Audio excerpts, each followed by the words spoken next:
Hey, what's up guys, it's DarkArmedDuelist and today I'm going to be doing a shark deck profile. So I'm really excited this week guys, because this deck just got some amazing new support out of Brothers of Legend, even giving us an insanely powerful new boss monster in the form of number 4, which is one of the craziest boss monsters I've seen come out in a while. So without further ado guys, don't forget to like, comment, subscribe, hit the bell in there so you can become part of the notification squad, and definitely check out the Patreon down in the description below for all those awesome rewards like getting your name in the description of a single video, getting a signed card to the mail, and even getting your requested deck profile every single month to your patron along with test hands. So without further ado, let's get straight on into this. So first off, we're going to be playing 3 copies of Buzzsaw Shark. Buzzsaw Shark is still one of the best cards in the entire deck because it has the ability that you can target one water monster that you control, special summon from your deck, in defense position one fish monster that has a level with the same level as that monster but with a different name, which is really good because it basically turns into a 1-card XZ play, which is super good for the deck. It also has the ability that it cannot activate its effects this turn,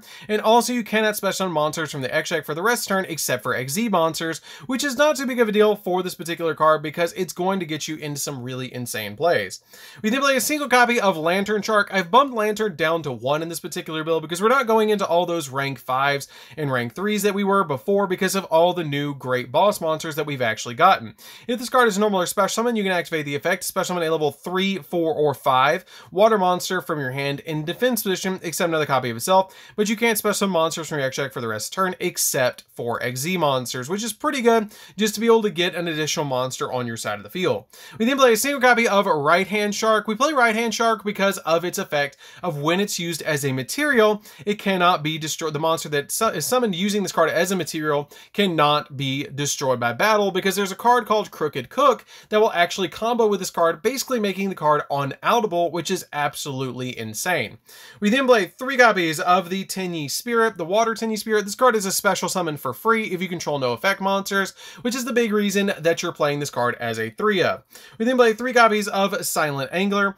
If you control a water monster, you can special summon this card from your hand, but you can't special summon monsters from your hand for the rest of the turn. Basically, it's a free level 4 monster on your side of the field, which is why we play this card as a 3-up in the deck, but be in mind you need to summon this card last, because if you summon it first, then you're going to lock yourself out of some of the really insanely powerful cards in the deck that you're trying to summon alongside it. We then play 3 of the newest card in the deck, which is 3 copies of the Stealth Sea Nettles. Sea Nettles is if you control a water monster, you can special summon this card from your hand, but you can't special summon monsters except for water monsters the turn you activate this effect, and you can banish this card from the graveyard to target 3 water monsters in your graveyard and shuffle those targets back into the deck, which is very good to help you recycle a lot of your water cards that you might want to use later on. We then play 3 copies of XZ Remore. XZ Remore is a really good 3-up because it has the ability to special summon this card from your hand by detaching 2 materials from monsters that you control, and when you do, you can target 2 level 4 fish monsters in your graveyard and special summon those targets in face-up defense position. Their effects are negated and they cannot attack or change their battle position and cannot be used for XZ material except for the XZ summon of a water monster, which is totally fine because the majority of the time we're summoning water monsters in this deck anyways. We then play 3 copies of Batunival Princess for the last 3 monsters of the main deck. This card is a great card because when this card is normal summon or special summon, you can manage this card to special summon a level 4 or lower fish monster from your deck, which is a great effect just to get you literally any of your fish monsters that you need from the deck. So that's it for the monsters, guys. Let's get into the spells because we have some amazing new spells that just came out. We then play a single copy of 1 for 1 to get to our copy of the Batunival Princess extremely easily in this deck. 1 copy of Foolish Burial to send any of the cards that we need in our main deck to the graveyard that are monsters.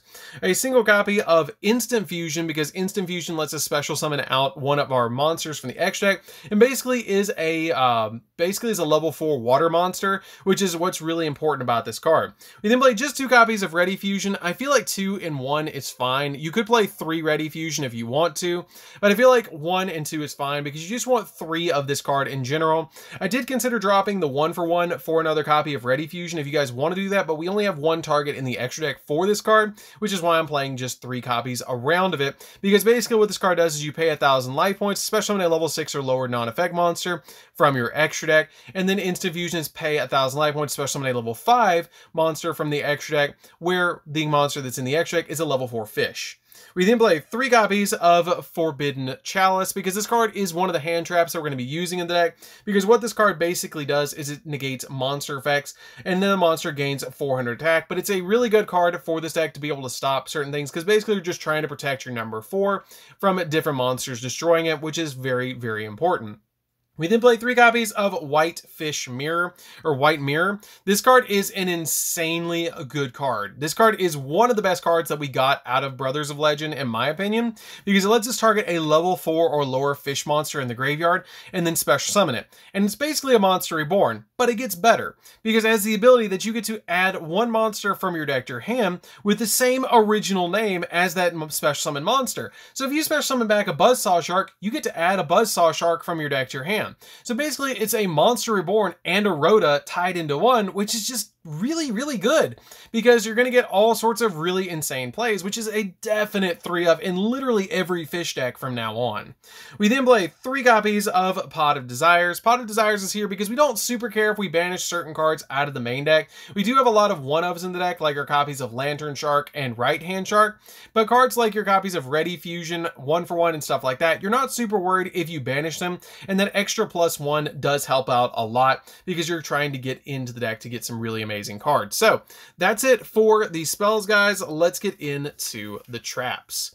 So for the traps, we're going to be playing 3 copies of Infinite Impermanence. Infinite Impermanence is really good here because it negates monster effects. And then we're playing 3 copies of Goes and Match. Goes and Match is a soft lock against your opponent with your number 4, because this card makes everything become water on the field. And Goes and Match says each player can only control 1 attribute of a monster and send all the other cards to the field of the graveyard. So unless your opponent is playing water, then basically they can't summon monsters except for 1, which is really important to keep in mind. It basically is the same way that Zombie World locks your opponent down when you have your copy of Rivalry of Warlords, because it locks them into types and everything becomes a zombie when you have Zombie World on the field, which is a very, very, very neat combo for the deck to be able to go in with this deck with Goes and Match and number 4, because usually in the deck, that's the big play that you're trying to set up, is a number 4 and a copy of your Goes and Match, which is really an amazing combo for the deck. The copies of Infinite Impermanence, I did debate changing them out for copies of Ash Blossom or the Forbidden Chalices for Ash Blossom, but ultimately I just went with monster negations in this particular build, because I'm just trying to protect my copy of my number 4 over and over and over again with this deck, which is why I'm playing the 3 copies of Infinite Impermanence over the 3 copies of Ash Blossom, but that is an option for you guys if you want to play the copies of Ash in this deck. So that's it for the main deck, guys. Let's get into the extra deck. So for the extra deck, we're going to be playing one of the newest, craziest boss monsters released, and that is 2 copies of number 4. This card is so good. It has the ability that all face-up monsters on the field become water. And then once per turn, during the main phase, quick effect, you can destroy a water monster your opponent controls, and if you do, inflict damage to your opponent equal to half that monster's attack it had on the field. This card is basically a miniature Dragoons, which is really good because it pops a monster and then inflicts damage to your opponent equal to half the attack of the monster, which is just absolutely insane. And it also has the ability, if this XZ summon card is destroyed, then you can special summon out 2 stealth spawns from your extra deck up to the number of materials this card had on the field, and then you get to attach up to 1 water monster from your graveyard to each of those monsters that were special summoned by this effect, which is a really good effect for this deck to have. And currently I'm playing 2 copies of the stealth spawn. I haven't had it come up all that much that I actually summon it, because usually once you summon out the number 4 with the Goes and Match, your opponent is either going to scoop because they don't have an out to it, or they're going to be able to try and out it, and then you summon out these cards, which is very rare. But what this card does is you basically have the ability to, once per turn during the main phase, quick effect, destroy a water monster that your opponent controls. And if this card is special summoned by the effect of a number XZ monster is destroyed, then you special summon out other C Krajan monsters from your graveyard up to the number of materials this card had. Then you get to attack. Then you get to attach 1 water monster from your graveyard to each of the special summon monsters and material, which is really good. But these also help us go into our copy of our Utopic Future, which is why I'm playing playing them as a 2 of right now currently in the deck. We're then playing 2 copies of Bahamut Shark because it's very easy to summon out our copies of Totally Awesome, because you just basically detach a material to summon out your copy of Totally Awesome to your side of the field to just give you that additional negation on your side of the field, which is the big thing that you're going to be doing if you don't draw into your copies of Gozen Match. We then play a single copy of Abyss Dweller to lock our opponent out of the graveyard, and it makes all of our water monsters go up by 500 attack if this card has a material that is water, which is pretty good for this deck. 1 copy of number 59, Crooked Cook, which is one of the craziest cards right now, because it has the ability that while you control no other cards on the field, this card is unaffected by other card effects, which is really insane when you combo it with a copy of our Right Hand Shark. Because the combo with these 2 quick little cards is this card is unaffected by when you have any other card on the field. If you have no other cards on the field, and then when it's attached with a material with your copy of Right Hand Shark, it can't be destroyed by battle. So basically you can deck your opponent out if they don't have a kaiju in their main deck, because you just put this card on the field in defense position. It can't be destroyed by battle, and it's unaffected by every single card effect. So it's a very, very hard card for your opponent to out, which is the main effect of this card. It also has the ability that once per turn during either player's turn, you can detach a material from this card and then destroy as many other cards that you can control as possible, and then this card gains 300 attack until the end of the turn for each monster destroyed by this card effect, which is pretty good. We then play a single copy of Drill Driver because you can make this on top of a level 4 monster or rank 4 monster to then give you an additional material for Zeus, which is why I play this card as a 1 of in here. Play a single copy of F-Zero because you can make this card and then you make a copy of Utopic Draco Future, which is a great boss monster for the deck as well, because it's basically a walking negate and can take away your opponent's monsters, because if they activate a monster effect, then you can once per turn, when your opponent activates a monster effect, quick effect, detach a material from this card, negate the activation, and if that monster is on the field, you gain control of it, which is pretty good. We then play a single copy of AA Zeus. I just play 1 copy AA Zeus right now. I have debated dropping the Stealth Spawn for another copy of it, but it's still a really good card for the deck to be able to just out an entire board, which is why I play it as a 1 of in here. And then we play a single copy of Rare Fish because it is our instant fusion target and our ready fusion target, which is why it is a 1 of in here. If you don't have the copy of Rare Fish, I will say you can drop it out for a Muddy Mud Dragon, or Mud Dragon of the Swamp, which you will have to drop out the copies of Ready Fusion, but it is an option for you guys if you want to go that route and increase your copies of Right Hand Shark or Lantern Shark if you're trying to make this deck a little bit more budget where you don't have to look for a copy of Rare Fish. So that's it for the deck, guys. It's a really fun deck to play around with. I really love the way that it plays. I love number 4 because it's just such a good boss monster. It's really amazing. It's not overly broken, but it's really a good card, especially comboed with Gozen Match, and it's just a fun deck overall to play. So anyways, guys, this is DarkArmedDuelist. Don't forget to like, comment, subscribe, hit the bell there so you can become part of the notification squad, and we'll see you guys in the next video. See you later, guys.